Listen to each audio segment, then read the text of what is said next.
Morning everyone. So, had to do this one today. Today I'm wearing red, but I'm not going to be wearing red for long because today I'm going to be talking about a conversation I had yesterday. It should have been a red conversation, but very quickly it became brown. Yeah. But before I do, let's talk about the colours. So you've got the 3 green behaviours: thinking, communicating and improving. Those are the things that if you have them in your diary in the right proportion would take you, your people and your organisation upwards, make you better. Then there's the amber behaviours: monitoring and directing, just 2 of them. And those are the things that if you have them in your diary in the right proportion will keep things where they are, maintain status quo and manage risk. Then you've got red behaviour. Now red behaviour isn't bad, okay? But you have too much red behaviour in your diary, then things can start to go south, because you're not spending your time on the green and amber. And then there's brown. And brown is when you add nothing at all. You have that in your diary and you might as well just go home. Put it down for another day.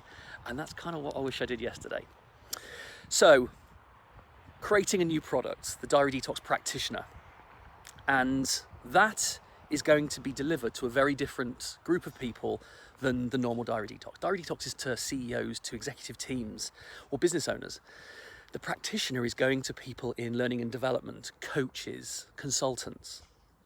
And yesterday, one of my red behaviours is engaging with LinkedIn.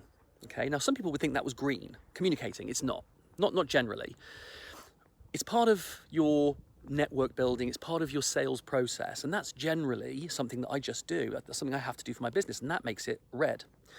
And yesterday, I wouldn't say I hit the jackpot, but I managed to create a connection with somebody who would have been ideal, absolutely ideal. They're an author, they're a director of L&D for a large company, and they were also talking about the fact that they were looking to develop some interest in training and learning and development within their people, within their organisation. And they were going to be running an event, a month-long event, very soon.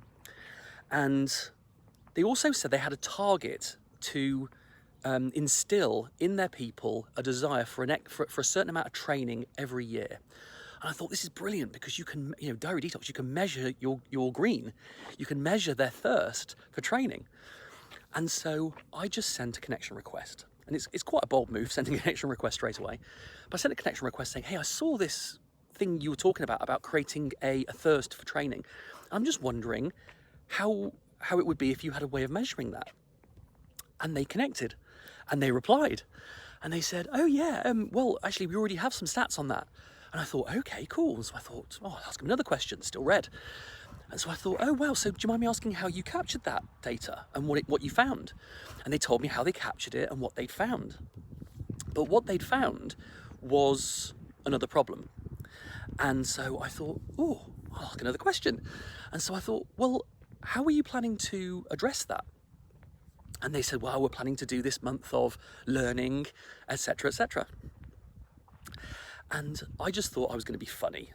Morning. I thought I was going to be funny when I did this, because I thought I'd use a word from the title of their book when I sent this message. And so what I did, I said, well, do you think, and then I used this phrase, and it obviously fell flat on its face because it became quite a closed question. And in hindsight, I looked at it and thought, that probably sounds really pushy. And I didn't mean it to be pushy, it just came out that way. So at this point, I'd say I was still verging on the red. And then up until this point, they'd been engaging really well. It was a very conversational. Nothing, absolutely nothing. And I thought, okay. Right, what do I do now? So any sane person would have just gone, yeah, I'll just leave that. I thought I'd message again.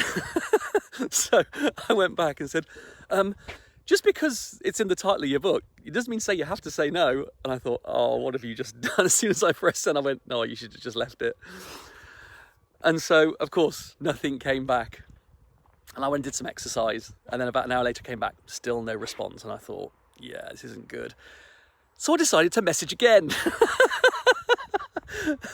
So, yeah, that is a conversation that should have absolutely been red, ended up absolutely brown.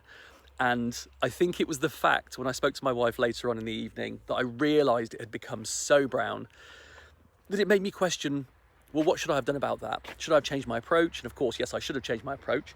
And I'm a bit out of practice. I think I got a bit excited that normally I sell to a certain group of people. And because I'd found this kind of potential ideal client for the practitioner training, I got a little bit excited and I shouldn't have done.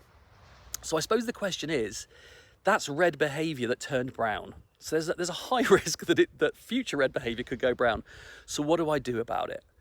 Do I actually do some green behavior by training myself to get better at having those conversations? Maybe. Or do I actually do some green behavior by going and finding someone who can take those kind of conversations off me? Because obviously I've got a tendency to get a little bit excited when I find a kindred spirit, somebody who gets it the way I do. So yeah, always good to notice when your red behavior comes brown. That's it for today. And if you've got any ideas what you think I should do about it, and also I'm kind of assuming I shouldn't message them again. Yeah. All right. Well, have a great day. Have a great week.